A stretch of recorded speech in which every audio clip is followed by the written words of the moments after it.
Every year in the NFL, it's a new team. As far as goals go, we have one. Putting a fucking ring on our finger. Welcome to the Buccaneers Observer Podcast. This is Ralph Phillips. I'm Molly Bay. Today is December 8th, 2019. Got some good news and some bad news. Which one do you want first? Let's do the good news. Good news is the Bucs just won against the Indianapolis Colts, beating them 38-35. One for the history books. One for the history books. Taking revenge on that, what was it, 2003 when the Colts came back and beat us? We had them up by like 28 in the fourth quarter. Peyton Manning. Yeah, back in the day. Boy, what a terrible game that was. You're still scarred. The Bucs will do that to you. I've got plenty of battle scars with the Buccaneers. Bad news. We're out of the playoffs. Are you sure? Pretty sure. I mean, not that we were really in it before, but you're saying that because Minnesota won today. Yes. And now we could tie them at 9-7, but they win the tiebreaker. Gotcha. I think they're 9-7 now, or they're 9-4 right now. If they were to lose out, they'd be 9-7. If we won out, we'd be 9-7. They have the tiebreaker. Dang it. Yep. So it was a long shot anyway. At least we got the win today. So. And this was a good game. It was an exciting game. You were angry. You were ecstatic. It was just the whole roller coaster that is the Buccaneers. We got it again today. This is probably the best example of that all season. Yeah, when we we were -3 on the turnovers and still won. Jameis Winston throws, 456 yards? 467. 467 yards. That was total passing for the Bucs. Well, so that included whatever Ryan Griffin did. So what did Jameis Winston end up with? 456. 456. Is that what you said? That's what I said. I don't listen to you. Yeah, and what was our rushing like? 75 yards. 75 yards of rushing. Yes. Yes, rushing 75 to their 66. Yeah, we were horribly skewed. It was like 1 in 27 games that we have lost when we've committed 3 or more turnovers. So the differential was -3.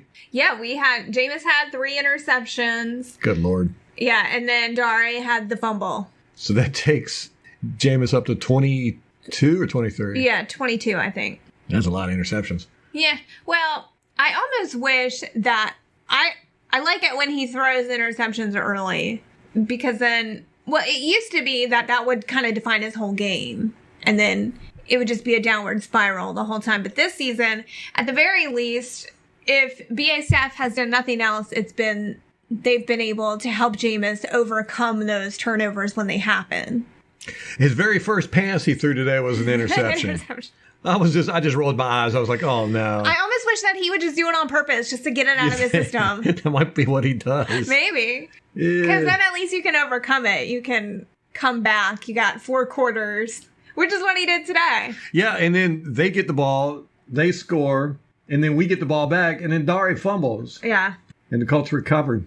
It was just... So those first 2 series that the Buccaneers had were just triggering. Yeah.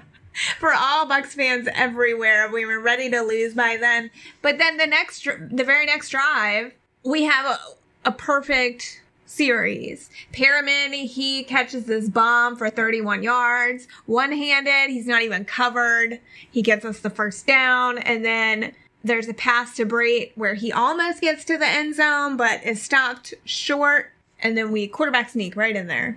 Get a touchdown. Then the very next drive that the Buccaneers offense has, they throw that bomb 61 yards to Mike Evans. He's completely uncovered, makes a touchdown, but then of course he gets injured on that play. That's right. Yeah, that's one thing. Indianapolis came in here riddled with injuries. And it's one of the positives we've said about the Bucs all year. We just have not been hit by the injury bug. Right, so we dealt with Mike Evans having an injury, then Donovan Smith getting injured. Then Winston, he came out. It was after the half. And, of course, Ryan Griffin came in for this series. And everyone's like, is Jameis benched? No, he was not benched. He was hurt. Broken bone in his right hand. Apparently fractured. They sent him back for an x-ray. And there's a tiny fracture in his throwing hand. And he still came out. Yeah, he's like, put me back in, coach. I know. There's something to be said for that. And he leads us to a victory. You can't fault the guy for that. He's definitely got heart. Yeah, absolutely. That's what's so hard about the whole Jameis Winston question, is he's got very good qualities, but he also has very bad qualities, and you got to take the bad with the good because it's not going away. It's been 5 years. We had an injury to TJ Logan. Yes. Before the game. What was that, Friday, Saturday? It was during practice. He broke his hand. Must have been Friday. He broke his hand. So they kind of had to scramble the last day to get Justin Watson to cover punt returns, and then Dare was doing kickoffs. The first return Justin Watson had, he was running backwards. That was the most infuriating thing. I think that was his second return. Was it? Might have been. Lost 5 yards. He ran straight backwards. Screaming at the TV, "What are you doing?" Otherwise, I think he just called fair catches the rest of the game, right? I don't recall, but I don't recall him making any great kickoff returns. Yeah. Or punt returns. TJ Logan's on the IR now, so we're not getting him back. We're stuck with Watson. Which, okay, fine. Just don't run backwards anymore, buddy. We'll be good. Nothing will make you appreciate your starting offensive line more than when they get hurt and you have to deal with your backups. Right, yeah. Josh Wells came in for Donovan Smith and immediately got whooped. Yeah. Jameis just got clobbered. I think it was 2 or 3 plays after Wells came in. And then they had Stinney in at one point. Yeah, I was like, who is he? I Stinney. I have no idea who this guy is. We just signed him a couple weeks ago. I don't know how long it was, but thank God they kept that many offensive linemen active. Because, of course, we lost Kappa this week, and Earl Watford was starting for him at right guard. And then Donovan, with him getting hurt. But thank God he came back in. And that was the series also where Jameis Winston threw a pick 6. Yeah, it was like an 82-yard return or something, wasn't it? Can't remember. They had 91 total yards. Who was that linebacker that kept picking them off? Leonard. Yeah. He's got total 91 yards on his 2 interceptions. So. Yeah, so that one was 82 yards. The chunk. Then I think it was the very next series for Indianapolis. They throw that long bomb to get in field goal range right before the half. There was like 30 seconds left. And then they called roughing the passer on Vita Vea. Because after Brissett threw the ball, Vita had his arm like across his chest and then just pushed him back. And I'm like, man, that infuriated me because if you watch the YouTube video, the play where Smoot, after Winston threw the ball, Smoot slammed Winston to the ground. That isn't called. So it's what I hate about these refs and all these dang penalties. There's like 3,000 penalties now. It's fine if you're going to have the penalties, call them, be consistent with it. But that's the problem. They're not consistent with this crap. Winston gets slammed to the ground and actually gets hurt. No penalty there. Brissett gets pushed back, falls down. It's a penalty. I don't get it. This officiating crew was a joke. Tony Corrente's officiating crew. Yeah, I did not like it. They did not officiate very well at all. They called, I think it was Adams for a personal foul for hitting a guy out of bounds. The guy wasn't out of bounds. I'm going to have to look at it on replay, but he wasn't out of bounds. He was going out of bounds, but, he wasn't out of bounds. There was also a push-off I saw on Jamel Dean. Mm-hmm. I think Pascal pushed off on him. It was a real light one, but it was still enough to get separation. They didn't call that. And then the double timeouts where they called, this was right before the half. They called the first timeout. Then Brissett is calling one again. And then he runs up back to the line of scrimmage and hikes the ball. And, we got penalized for that. How long ago? And, a few weeks ago. And then the announcer said, the refs have discretion to call it. What? I know. What? I have never heard that before. Never in my life. Brissett was walking off the field doing the timeout motion, and then you see somebody says something to him, so he turns around and runs back. Did the ref say, you can't call timeout? I know. That's what I wonder. Yeah. And how many players get that kind of courtesy from the referees? We don't. Maybe that's for Drew sure. Brees. Right. Yeah, Drew Brees. Yeah. Then they called intentional grounding on Jameis Winston. And if you listen to this podcast, it's just a call I can't stand because it's so subjective. And I'm going to look at it on the film, but I think he was outside the tackle box when he threw the ball. We'll see. They're just not consistent with that at all. And it's the worst in the league. And Brissett had a few today, at least 1 or 2 that I think could have been called that weren't. Somebody tweeted at us and said that there was at least 2 delay of game penalties that were not called on the Colts. I noticed one. Yeah, that was ATL Buck Fan Dan. So thanks for that. You have to look at that on the game film. They'll normally give them about an extra second after the clock ticks down to 0 because they have to look at the clock, and then when the clock hits 0, then they look back at the snap. So there's a little bit of time delay there. It's not exactly at 0, but there was one time I specifically remember going, that was way delay a game. They didn't call it. And then the fumble where Devin White punched it out. That was great by Devin White. I mean, he just reached in and just tapped that ball right out. Yeah, it came right out. And got it out right before the guy went down. I mean, it was excellent timing. And we recovered, and they blew it dead. They still ended up giving it to us on replay, but... Right, yeah, they're not supposed to do that. I mean, they're supposed to let the play go through, and then... Exactly. But we've been screwed by that, 4 times this year? I know. And it seems like Devin White is frequently involved in those. I guess the NFL just couldn't let us have 2 good ref crews in a row. Right. Are there 2 good ref crews? I don't know. That's true. Brissett also, he fumbled the ball on the play before the field goal at halftime. Uh-huh. But they never reviewed it, for one. They never showed the replay. Oh, that's weird. Yeah, it was very weird. I don't remember that one. Yeah, he fumbled the ball, and we picked it up, but they blew it dead. But they never showed it on the broadcast again to see if it was really a fumble. And I guess, Arians and them couldn't tell if it was a fumble or not. They didn't get the footage. I don't know. Oh, right. Okay. That was on that 4th and 1 where they tried to call the timeout. Yep. And then they ended up kicking a field goal anyway, which was weird. It's 1st and goal. I think they had time. I mean, I don't know. Yeah, but I have never seen where a guy tries to call timeout and the refs are like, no, you can't call another timeout because that'll be a penalty. I know. I mean, he's standing there doing the timeout signal. Yeah, walking away from the line of scrimmage. Yeah. Insanity. Just outrageous. But Ryan Griffin got his first NFL snaps today. Did pretty good, I thought. Yeah, I mean, it was a 3 and out. He didn't go out there and crap the bed anyhow. Yeah. Do you think that settles it for the crowd that wants to see Ryan Griffin get some time? No, not at all. I don't think so either. It's just a taste. I think they want more than a series. Yeah. Which I'm not going to lie, I'd like to see what he's got. That was so weird because they come out at halftime, Ryan Griffin's in the huddle, and there's just complete confusion.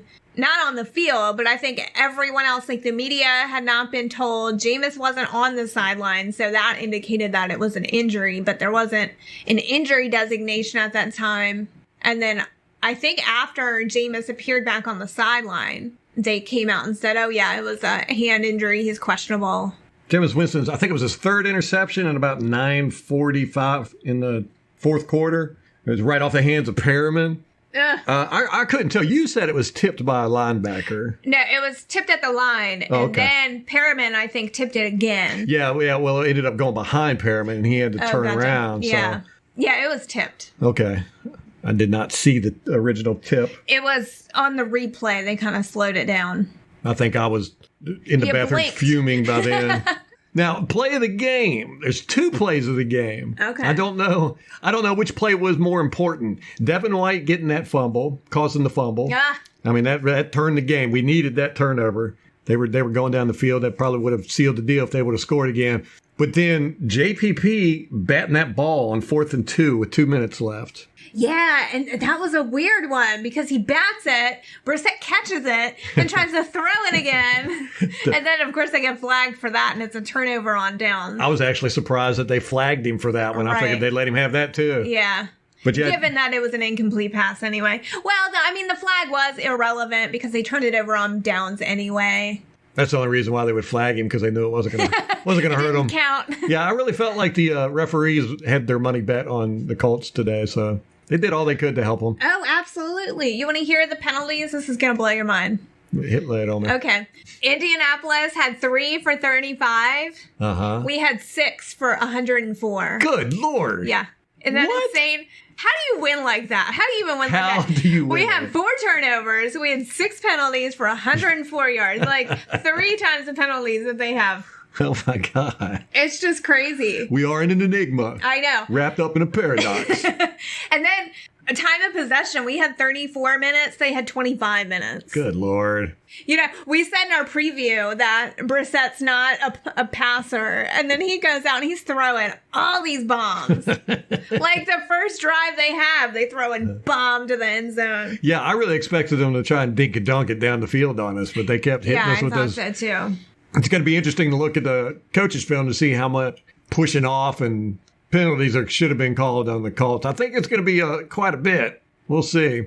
Despite Jameis's 3 interceptions, he still had a rating of 107.3. Wow. That's incredible. He was 33 for 45, 456 yards. He averaged 10.1 yards per pass, 4 touchdowns. He only got sacked 1 time, which is impressive. That is impressive. And that was Josh Wells one, I think. Yeah. So for everyone screaming about the offensive line. And then Rojo, again, they pointed out on the broadcast, missed a blitz pickup. The same exact one from last week. He was not benched that time, though. He wasn't? No. Okay, I was going to ask. I don't think so. Somebody correct it. I'm sure that they will correct me if I'm wrong. Jacoby Brissett, he was 19 of 36 for 251 yards. He had 2 touchdowns. He was sacked 1 time. Had a rating of 93.6. Look, they had 4 plays over 20 yards against us. We had 6 against them. Wow. They had only 6 plays over 10 yards against us. We had over 10 plays over 10 yards. Yeah, we were just chunking it. They could not stop us. We were slicing and dicing them up. Which was beautiful, and especially being without Mike Evans, I was worried. Because, you know, that number 3 spot has been questionable all season.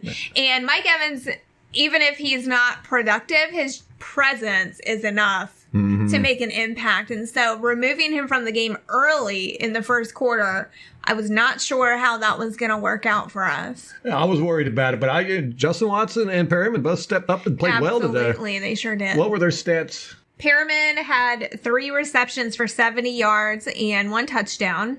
That was 3 receptions of 5 targets. And Justin Watson had 5 completions of 8 targets for 59 yards, and he had a touchdown as well.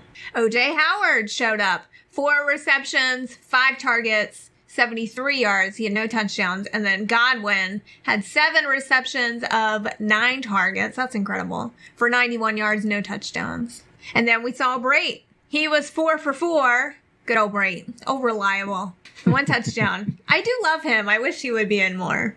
So our tight ends got 103 yards today on 8 receptions, 9 targets. That's not bad. Yeah, O.J. Howard did well. 5 targets, 4 receptions, 73 yards. I mean, we just spread it around and everyone did really well. A really good showing by our receiving core. Their third downs, they were 6 for 16. They had a 38% third down efficiency rate. It's good for our defense. Our defense played well today, I thought. We were 8 for 15. We had 53% third down efficiency. We had 542 net yards. That's insane. They had 309. Oh, let's look at first downs. We had 29 first downs to their 16. 24 of our first downs were by passing. That's crazy. Only 5 were by rushing. How many times did we rush? 28? Yep. 28 to their 22. So that was pretty evenly matched. Yeah. We talked about this during the game while we were watching it. Our run blocking at the beginning of the season was just phenomenal, and I feel like we've really fallen off. Yeah, our run blocking has not been that great lately. It's not been horrible, but it's not been great. Right. Not as good as it was. No. This, for me, was a very satisfying win. Oh, you were so up and down this whole time. Me, I was just... You were brooding the entire game. I was brooding the whole game. I was just sitting there. Well, I'm watching the Minnesota game. I was watching the Saints and the 49ers game, which the Saints ended up losing that one. But I had Drew Brees in my fantasy football sitting on my bench, who ended up getting 55 points today. So that didn't make me happy. Ralph is fighting to not be the sacco. Yes, I am. And... so, I'm watching all this. I'm seeing Minnesota just absolutely trounce the Detroit, and then we're wishy-washy against the Colts, and I didn't get a lot of sleep last night, so I had a little headache, and I'm just sitting there going, this sucks. And Molly's just vibrating in her chair. She was all clammy towards the end. I was clammy. Her hands were cold. Like, let me touch you. Look how clammy I am. It was a good game, though. It was fun because there were so many times, or not so many, but there were several times where we looked like we were going to try to give it away, and we just kept coming back and kept grinding, and it worked out for us. So I'm very proud of the way that the team played today. Yeah, one thing you can say, this team does not quit. Who was it? Peyton Barber that did that hurdle? No, that was Rojo. That was Rojo, did that hurdle. Jumped over the guy. And then got clobbered midair, right in the midsection. Well, his foot got stuck on the guy's shoulder. He didn't quite bring it up far enough. Yeah, no quitting these dogs, that's for sure. And then Peyton Barber had one run where he would have got tackled behind the line of scrimmage, but he just kept going and had a positive gain. Yeah, turned it from a -5 into a +3, I think it was. And I don't know, who is the dummy that would spit bubble gum out in the middle of a football field? We did a screen capture, put it up on Twitter, but Vita Vea has a huge thing of bubble gum stuck to the back of his shirt. Right, it's like on the ground, and there's like a string of it. You know that it is so sticky in that heat. Ugh, it's disgusting. I wonder if there's like cigarette butts and stuff out there, too. I don't know. Aaron Rodgers would definitely be crying about the condition of the field. But yeah, our defensive line, they played well, didn't get as much pressure as I would have liked. But they were, they're going up against arguably one of the best offensive lines in the league. I thought they got a good amount of pressure on Brissett. Yeah. We only had the one sack, but we should have had more. He was a little bit more squirrely than I remember him being in the film I had watched. But that JPP batting that ball on that 4th and 2, that was so sweet. I love to see that. We had 8 quarterback hits. It's not too bad. Yeah, that's what I'm saying. It's kind of misleading, the number of sacks. Carlton Davis had 3 passes defended. We had 4 total. 4 total? Yeah. So he had 3 of them. Jamel Dean had the other one. Oh, how about that pass interference call on Jamel God, Dean? no. He tackled that guy. He just, way before. I mean, it's kind of smart because if he catches that ball, that's probably a touchdown, and we do not need a touchdown right there. I just don't understand why Dean just didn't turn around and look at the ball and try to catch the ball. Try to catch it or knock it down. He just said, screw it, I'm just going to tackle this guy. But really, that would have put them past field goal range. They would have been in touchdown territory, and we did not need that at that point. At that point, we were 35-31. We were still losing, and that was the drive that ended with the Devin White forced fumble. So had they made that completion, that drive likely would have turned out very differently. It was the beginning of the 4th quarter. The largest lead they had in the game was 14 points. Largest lead we ever had was 4 points. That's crazy. Well, I told you they've only lost 1 game by more than 1 score this season. Yeah, Tennessee. Yeah. We trailed for 29 minutes and 31 seconds. What? They only trailed for 8 minutes and 22 seconds. Some crap like that. I don't know. These numbers are all weird. They held the lead a lot longer than we did. Yeah. But we held it at the time that it mattered. Right, so. Exactly. Indianapolis fans are just furious. They're like, we should have won that game. Yeah. They're thinking that we should have won that game. Agreed. We wanted it more. It looked like it. How about that field goal attempt where it doinked off the upright? Oh, I forgot about that. No, me too.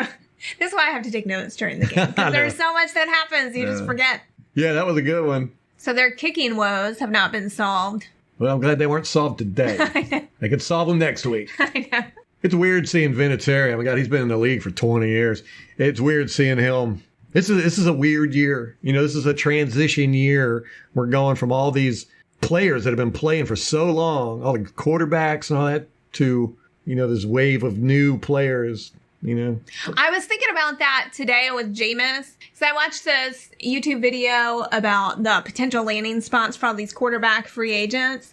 And the market for quarterbacks is just totally saturated. Yeah, the free agent market's going to be crazy. Yeah. So hopefully that'll work in our favor whether we re-sign Jameis or get somebody else as far as a price point. Yeah. Could you imagine if Tom Brady goes on the free agents market? Somebody else mentioned Drew Brees. Is he a free agent next year? I saw that too. He might be. Oh, it was that Cam Newton article we read. Yeah, there was an article by Ian Rappaport saying that Cam Newton they're going to trade him in the offseason. Right. Panthers are. Speaking of Panthers, they got destroyed by Atlanta 40-20. Again. How do you let that happen? By being the Panthers. The contenders, as Gerald McCoy likes to call them. Can we not go one podcast without you talking about? I need to have like one of those signs. It has been 0 days since Ralph mentioned Gerald McCoy. Hey, I said it. I gave everybody fair warning. I said, look, it's going to be all year. It really hasn't been that drama-filled as I thought it was going to be. With Carolina? With, the Gerald McCoy, Domicong Sue. We just had so many players. Yeah, because I think it's pretty much settled. Do you mean among the fan base? Just in both fan bases, you know. I mean, the Carolina Panthers, they love Gerald McCoy. They're happy with it. I think most of the Bucs fan base has kind of moved on. Yeah, so that's disappointing. I really wanted to see You wanted to be able to rub it in someone's face, huh? Yeah. And if Gerald McCoy hadn't have got those 2 sacks against us in that one game, we'd probably be able to rub it in their face. Yeah. But that one right there made it okay for them. Yeah, just give them the little morsels so they'll go away. Go away and try to figure out who's going to be their quarterback and head coach for next year. Yeah, no kidding. Oh, it's glorious. I love it. In that video I watched about potential landing spots for quarterbacks, they had Cam Newton going to the Patriots. I was like, are you on drugs? No doubt. And then they said Winston would go to Chicago, and if the coaching staff there could just work on it with his turnovers, which I'm like, you don't think anyone's been trying that? Yeah, if Bruce Arians five fucking years. If Bruce Arians can't do it, I don't think Nagy's going to be able to do it. I know. It's like, this is dumb. But, you know, when it comes to turnovers, I mean, it's fine if you turn the ball over as long as you win the game. I don't care. Exactly. That's what I'm saying. Jameis, just go out there, throw one first thing, get it out of your system, and then let's go play this fucking game. Well, it's funny because, you know, we get the coin toss, we elect to receive, and immediately Jameis Winston turns the ball over, gives them good field position. This has happened like 4 times this year. I know. That's what I was just thinking. So maybe it's a strategy. Yeah, I'm wondering, is he doing this on purpose? Because at a certain point... They're messing with the opponent's head. That's what it is. I mean, it's got to be intentional, right? It's got to be. But that was a fun one. I really did. I enjoyed this game. Whether we won or lost, I think I would have been okay with the outcome. Well, you know, that's what this is all about. It's entertainment. Right. It's hard to keep that in perspective, but it is. It's just entertainment. Unless you're betting your mortgage on the outcome of a game. I picked Tampa for my Survivor pick today. I did too. What? Stop it. Yeah. So, yeah, very entertaining game. I think both fan bases would say that. Probably a little more entertaining for the Buccaneers fan base. Especially at the last seconds there with the kneel downs. That's been 3 games in a row where we've ended the game in victory formation. I know. You know how rare that is? Yeah. Are you saying for Bucs fans that's rare, or just in general? Well, in general, it's relatively rare. But for Bucs fans, it's definitely rare. We should look that up. You know, there's got to be stats on that somewhere out there. I know. Yeah, I was going to look it up, but way too much trouble. Yeah, we'll figure it out next time. They did surprise me with how often they were able to trick our defense. We don't normally fall for trickery that often, but they did a lot of play action, fake handoffs. You know, you said that. I didn't notice it as much, so I'm going to have to look at it. Okay. I thought that we did. Maybe we didn't fall for it, but it was successful. Okay, that might be the difference. But hey, either way, it's a good win. It's a win. It was a good win. A good entertaining game. It was a good win. Yeah. Molly really enjoyed it. I did. If you want to hang out and listen to the post-game press conference by Bruce Arians, feel free to do so. That's going to wrap it up for me and Molly. Till next time. Go Bucs. What's a damn good thing I'm a young, healthy man. As coaching the nicest team in the league is tough. We just love spotting 15, 17 points to the other team, then come back and beat them. Yeah, it was a crazy game. I felt at halftime, once we got it back to a score, we were in good shape. Unlike you probably thought I was hollering and cussing, I didn't have to because some veterans did that for me. And it didn't all go great the second half. But we were able to stick together, make a turnover, get good pressure on a field goal to miss, and go down and score and win the game. And the resiliency of this team is growing on me. At 3 in a row, and that's a good football team, missing some guys. But we made a couple of those receivers look like Reggie Wayne and Marvin Harrison. And like I say, it wasn't our best, but we won. That's nice. What's the word on Mike Evans and his hamstring? Nothing yet. It's not good. Bruce, how many quarterbacks can overcome that first pass interception, all those things, and throw for 456, which is the third highest in franchise, and make enough plays to come back and win the game? Yeah, I haven't been around too many. That usually crushes a guy. The second one after we get the turnover was more. The first one, we got 50 more minutes. Let's go. That's easy, But the second one, after we created a turnover, give it back, and then go down and win the game, just speaks a lot about the guy's character. What was the issue with Jameis's hand? Did it happen on a certain play? No, he was fine at halftime, and when I went to grip the ball, he couldn't grip it, so they x-rayed his thumb. He's got a little bitty fracture, nothing serious, and was able to get his strength back and come back in. Has it impacted his throws, or did it impact his throws today, you think? No, not at all. Coach, talk about the confidence that this win gives your locker room. Now that you've won 3 in a row, and you get one in front of your home crowd. Yeah, it's huge. Because like I said, we didn't play our best by any stretch of imagination, and to still get a win, it builds the confidence. I talked to our team last night. I did not think that we had a great week of practice. I thought we were all of a sudden resting on laurels that we don't have. We don't have any laurels to rest on, and it kind of came out that way in the first half, and. But that's why you play 60 minutes. You're able to regroup and get some things said and done and go back and win the ball game in the second half. Who were these veterans that stepped up and kind of gave these guys an earful so that they'd get out there and... Well, Levante always does. Allie, there were 2 or 3 guys that spoke. A few weeks ago when Arizona was here, Jamel Dean, the rookie, comes up with the big turnover deep in your territory that you need to put you in position to win that game. This week, it's Devin White, Mike Edwards, 2 other defensive rookies that come up with that play deep in territory. What can you say about these young defenders that are coming up? They're just getting better and better, and the future is so bright for all of us because of them. And they're out there. They're not rookies, in my opinion. They played 20 games now, so it's time for them to show what they're really made of, and they're really showing it. Coach, it looked like Leonard was just reading Winston's eyes. He wasn't really covering anybody, just following. There's just zone defense. He dropped back into zone defense, and he's a tall guy. Jameis thought he could get it over on the first one. He's thrown over a bunch of linebackers, but Darius is a long guy with really good hands, and a lot of linebackers can't make that play, but he did.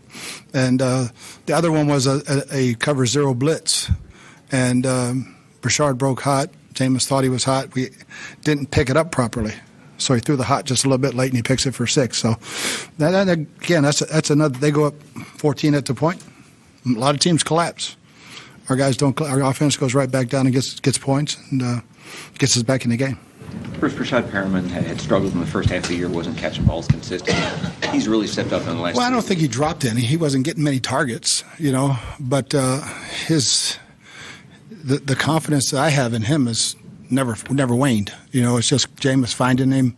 When Mike goes down, now he got a big role. And I gotta say, he stepped up, and Justin Watson really stepped up today as a punt returner, fielding that one on the hop, making a big first down catch. Both those guys really stepped up. How important is it when you have a team where you can show them, you can win games even when you don't have your best day? Because not everybody goes out there and has. You'd like not to have it like this, but to not be in there talking about practice last week wasn't good enough.